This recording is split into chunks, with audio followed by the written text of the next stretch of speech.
Hello बच्चों, चलिए आप लोगों का स्वागत है मेरे इस चैनल पर। तो इससे पहले हम लोग ने हिंदी में निबंध कुटज पढ़ा, उसे समझा। हमारे लेखक हैं हजारी प्रसाद द्विवेदी जी।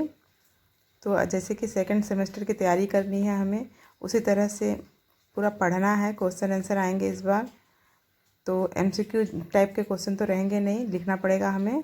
तो मैंने पूरा रेडी करके रखा है आप लोगों के लिए। कुटज के अंतर्गत जितने भी पाठ के अंदर, निबंध के अंदर जितने भी प्रश्न बनते हैं, उसे मैंने सॉल्व करके लाया है आप लोगों के लिए। तो चलिए स्टार्ट करते हैं। प्रश्न उत्तर आप लोग देखिए, समझिए, और समझ के पढ़ोगे तो बहुत जल्दी अच्छे से समझ आएगा और याद भी रहेगा। चलिए स्टार्ट करते हैं। पहला प्रश्न है, कुटज को गाढ़े का साथी क्यों कहा गया? उत्तर है, कुटज को गाढ़े का साथी इसलिए कहा गया है क्योंकि यह मुसीबत में काम आया। मैंने अपने निबंध में जब मैंने पढ़ाया है तब मैंने आपको अच्छे से समझाया भी है कि उसी का साथी कहा गया है, गाढ़े का साथी। कालिदास ने आषाढ़ मास के प्रथम दिन जब यक्ष को रामगिरी पर्वत पर मेघ की अभ्यर्थना के लिए भेजा, तब उसे और कोई ताज़े फूल नहीं मिले थे। तब उस ताज़े कुटज के फूलों की अंजलि देकर संतोष करना पड़ा। उसे चंपक, वकुल, नीलोत्पल, मल्लिका, अरविंद के फूल नहीं मिले थे, मिले तो केवल कुटज के फूल। इस प्रकार वे गाढ़े के समय उनके काम आए, मतलब मुसीबत के समय, ज़रूरत के समय उनके काम आए। वैसे यक्ष तो बहाना है, कालिदास ही कभी रामगिरी पर्वत पहुँचे थे और अपने हाथों इस कुटज पुष्प का अर्घ्य देकर मेघ की अभ्यर्थना की थी। इस प्रकार कुटज गाढ़े का साथी बन गया। दूसरा प्रश्न है, नाम क्यों बड़ा है? लेखक के विचार अपने शब्दों में लिखें। हमारा उत्तर है, लेखक इस प्रश्न का विचार करता है कि रूप मुख्य है या नाम, नाम बड़ा है या रूप। वैसे यह कहा जाता है कि नाम में क्या रखा है। नाम की ज़रूरत हो तो कुटज को भी 100 नाम दिए जा सकते हैं, पर लेखक का मानना है कि नाम इसलिए बड़ा नहीं कि वह नाम है, बल्कि वह इसलिए बड़ा होता है क्योंकि नाम से उसे सामाजिक स्वीकृति मिली हुई होती है। रूप व्यक्ति सत्य होता है, जबकि नाम समाज सत्य होता है। और नाम उस पद को कहते हैं जिस पर समाज की मुहर लगी हुई होती है। इसे आधुनिक लोग इसे सोशल सेक्शन कहते हैं।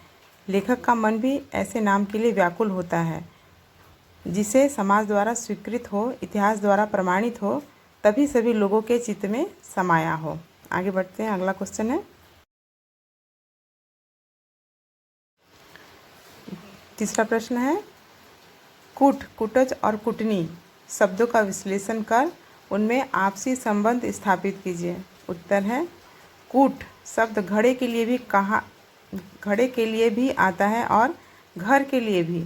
घड़े से उत्पन्न होने के कारण प्रतापी अगस्त्य मुनि को कुटज कहा जाता है।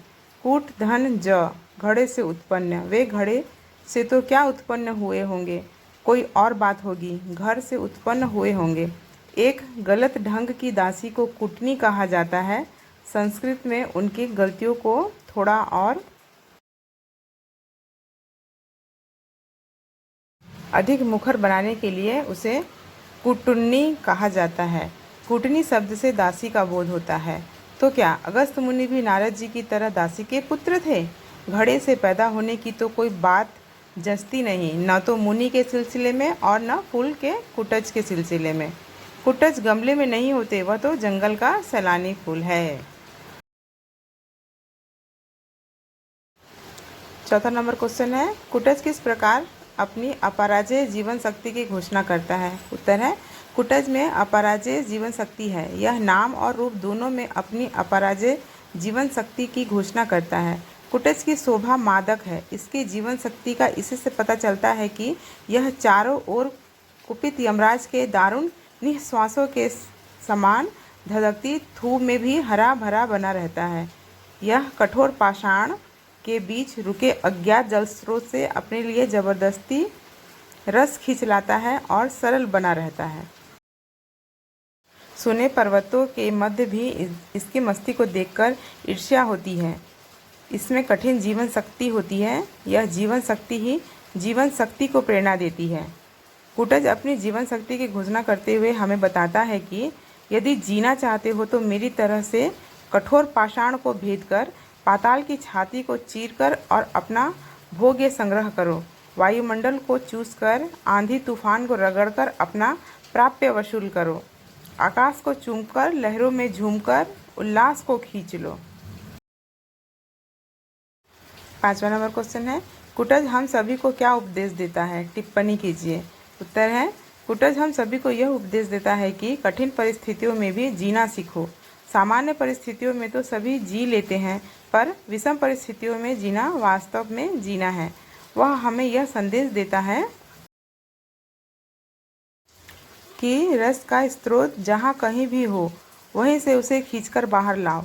जिस प्रकार वह कठोर पाषाण को भेद कर, पाताल की छाती चीरकर अपने भोग्य का संग्रह करता है, उसी प्रकार हम सभी को अपने भोग्य का संग्रह करना चाहिए। हमें अपने प्राप्य को छोड़ना नहीं चाहिए। प्रकृति से या मनुष्य से, जहाँ से भी हो, हमें अपनी जीवन शक्ति को पाना है। 6वां नंबर क्वेश्चन है, कुटज के जीवन से हमें क्या सीख मिलती है?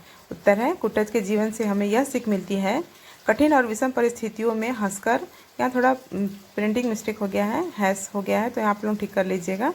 कठिन और विषम परिस्थितियों में हंसकर जीना सीखो। अपना प्राप्य हर हालत में वसूल करो। दूसरों के द्वार पर भीख मांगने मत जाओ। कोई निकट आ जाए तो भय के मारे अधमरे मत हो जाओ। शान के साथ जियो, चाहे सुख हो या दुख हो, प्रिय हो या अप्रिय हो, जो मिल जाए उसे हृदय से अपराजित होकर सोल्लास ग्रहण करो। 7वां नंबर क्वेश्चन है, कुटज क्या केवल जी रहा है? लेखक ने यह प्रश्न उठाकर किन मानवीय कमजोरियों पर टिप्पणी की है? उत्तर है, कुटज क्या केवल जी रहा है? लेखक ने यह प्रश्न उठाकर अनेक मानवीय कमजोरियों पर टिप्पणी की है। कुटज केवल जीता ही नहीं, शान से और स्वाभिमान पूर्वक जीता है। केवल जीने से यह ध्वनित होता है कि वह व्यवस्थापूर्ण जीवन जी रहा है, जबकि वास्तविकता इसके उलट है। वह अपनी दृढ़ इच्छा शक्ति के बलबूते पर जी रहा है। इस प्रश्न से मानव स्वभाव की इस कमजोरी पर प्रकाश पड़ता है कि अनेक व्यक्ति किसी न किसी विवशतावश जी रहे हैं। उनमें जिजीविषा शक्ति का अभाव है। वे जैसे तैसे करके जी रहे हैं। उनमें संघर्ष का अभाव है। वे अपना प्राप्य वसूल करना नहीं जानते। वे कठिन परिस्थितियों से टकरा भोग्य नहीं वसूल पाते। मतलब कठिन परिस्थितियों से सामना करके उससे आगे नहीं बढ़ पाते। उनके जीवन में उल्लास नहीं है। वे हारे मन से जी रहे हैं। उन्हें इस प्रवृत्ति को त्यागना होगा। अगला है 8वां नंबर क्वेश्चन, लेखक क्यों मानता है कि स्वार्थ से भी बढ़कर जिजीविषा से भी प्रचंड कोई न कोई शक्ति अवश्य है? उदाहरण सहित उत्तर दीजिए। उत्तर है, लेखक यह मानता है कि स्वार्थ से भी बढ़कर जिजीविषा से भी प्रचंड कोई शक्ति अवश्य है, पर वह शक्ति क्या है? यह प्रश्न उठता है। वह शक्ति है सर्व के लिए स्वयं को न्यौछावर कर देना। व्यक्ति की आत्मा केवल व्यक्ति तक सीमित नहीं है, बल्कि वह व्यापक है। अपने में सबको और सब में अपने को मिला देना। इसकी समष्टि बुद्धि के आ जाने पर पूर्ण सुख का आनंद मिलता है। जब तक हम स्वयं को द्राक्षा की भांति निचोड़कर सर्व के लिए न्यौछावर नहीं कर देते, तब तक स्वार्थ और मोह बना रहता है। इससे तृष्णा उपजती है। मनुष्य दयनीय बनता है, दृष्टि मलिन हो जाती है। लेखक परामर्श पर बल देता है।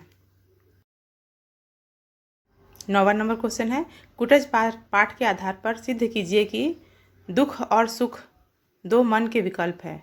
उत्तर है, कुटज पाठ में बताया गया है कि दुख और सुख तो मन के विकल्प है। सुखी केवल वह व्यक्ति है जिसने मन को वश में कर रखा है। दुख उसको होता है जिसका मन परवश अर्थात दूसरे के वश में होता है।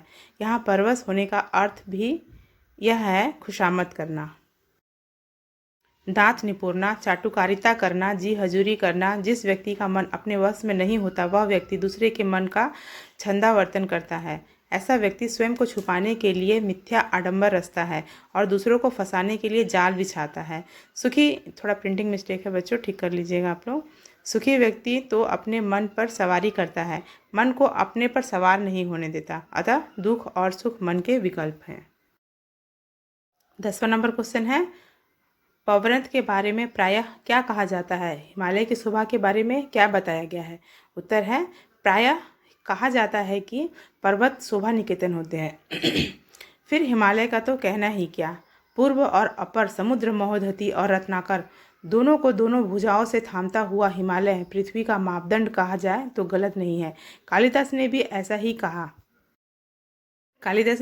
कहा था। इसी के पाद देश में यह श्रृंखला दूर तक लौटी हुई है। लोग इसे शिवालिक श्रृंखला कहते हैं। शिवालिक का अर्थ है शिवालिक या शिव के जटाजुट का निचला हिस्सा।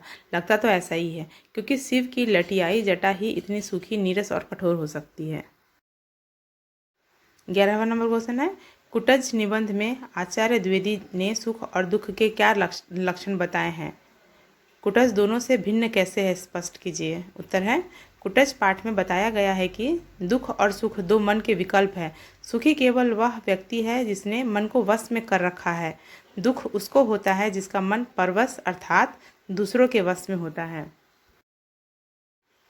यहाँ परवश होने का यह भी अर्थ है खुशामद करना, दांत निपोरना, चाटुकारिता करना, जी हजूरी करना। जिस व्यक्ति का मन अपने वश में नहीं होता वही दूसरे के मन का छंदावर्तन करता है। ऐसा व्यक्ति स्वयं को छुपाने के लिए मिथ्या आडंबर रचता है और दूसरों को फंसाने के लिए जाल बिछाता है। सुखी व्यक्ति तो अपने मन पर सवारी करता है, मन को अपने पर सवार होने नहीं देता। अतः दुख और सुख मन के ही विकल्प हैं। 12वां नंबर क्वेश्चन है, उपकार और अपकार करने वाले के बारे में क्या कहा गया है। उत्तर है, लेखक का कहना है कि जो समझता है कि वह दूसरों का उपकार कर रहा है वह अबोध है, और जो समझता है कि दूसरे उसका अपकार कर रहे हैं वह भी बुद्धिहीन है। कौन किसका उपकार करता है, कौन किसका अपकार कर रहा है, यह बात विचारणीय है। मनुष्य जी रहा है, केवल जी रहा है, अपनी इच्छा से नहीं। इस इतिहास विधाता की योजना के अनुसार किसी को उससे सुख मिल जाए बहुत अच्छी बात है, नहीं मिल सका कोई बात नहीं, परंतु उसे अभिमान नहीं होना चाहिए। सुख पहुँचाने का अभिमान यदि गलत है तो दुख पहुँचाने का अभिमान तो नितांत गलत है। 13वां नंबर क्वेश्चन है, भाषा विज्ञानी पंडितों को क्या देखकर आश्चर्य हुआ। उत्तर है, भाषा विज्ञानी पंडितों को यह देखकर आश्चर्य हुआ कि ऑस्ट्रेलिया से सुदूर जंगलों में बसी जातियों की भाषा एशिया में बसी हुई कुछ जातियों की भाषा से संबंध है। भारत की अनेक जातियां वह भाषा बोलती है, जिनमें संथाल, मुंडा आदि भी शामिल है। शुरू में इस भाषा का नाम ऑस्ट्रो एशियाटिक दिया गया था। दक्षिण पूर्व या अग्निकोण की भाषा होने के कारण इसे आग्नेय परिवार भी कहा जाने लगा है। अब हम लोग भारतीय जनता के वर्ग विशेष को ध्यान में रखकर और पुराने साहित्य का स्मरण करके इसे कुल परिवार की भाषा कहने लगे हैं। पंडितों ने बताया है कि संस्कृत भाषा के अनेक शब्द जो अब भारतीय संस्कृति के अविच्छेद्य अंग बन गए हैं, इसी श्रेणी की भाषा के हैं।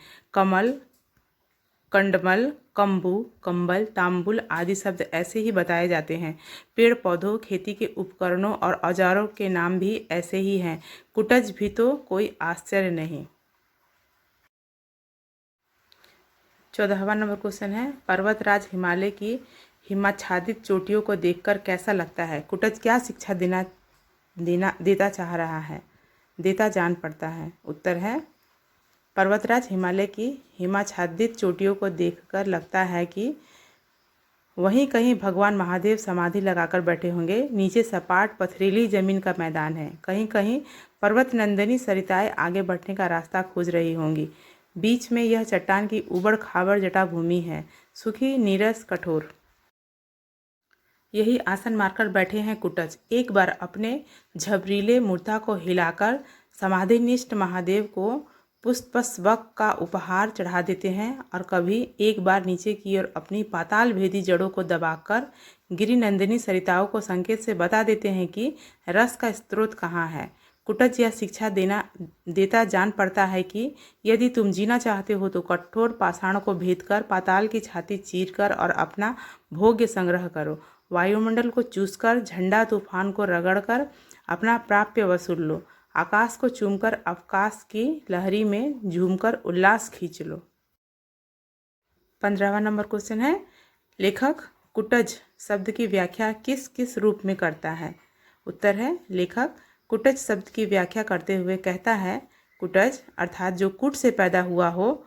कुट घड़े को भी कहते हैं, घर को भी कहते हैं। कुट अर्थात घड़े से उत्पन्न होने के कारण प्रतापी अगस्त मुनि भी कुटज कहे जाते हैं। घड़े से तो क्या उत्पन्न हुए होंगे, कोई और बात होगी। संस्कृत में कुटीहारिका और कुटकारिका दासी को कहते हैं। कुटिया या कुटीर शब्द भी कदाचित इसी शब्द से संबंध है। क्या इस शब्द का अर्थ घर ही है? घर में कामकाज करने वाली दासी कुटकारिका और कुटहारिका कही ही जा सकती है। एक जरा गलत ढंग की दासी कुटनी भी कही जा सकती है। संस्कृत में उसकी गलतियों को थोड़ा अधिक मुखर बनाने के लिए उसे कुटन्नी कह दिया गया है। अगस्त मुनि भी नारद जी की तरह दासी के पुत्र थे क्या? घड़े में पैदा होने का तो कोई तुक नहीं है। न मुनि कुटज के सिलसिले में, न फूल कुटज के।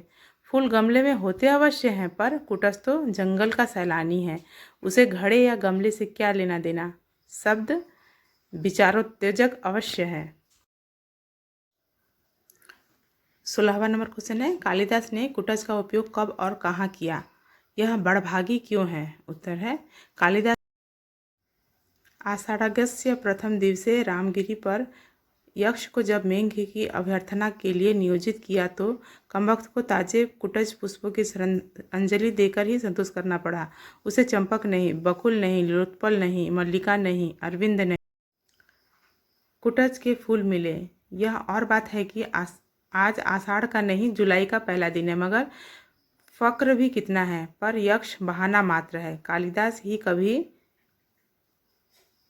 सापेन ना स्तंग मिथ महिमा होकर रामगिरी पहुँचे थे। अपने ही हाथ इस कुटज पुष्प का अर्घ्य देकर उन्होंने मेघ की अभ्यर्थना की थी।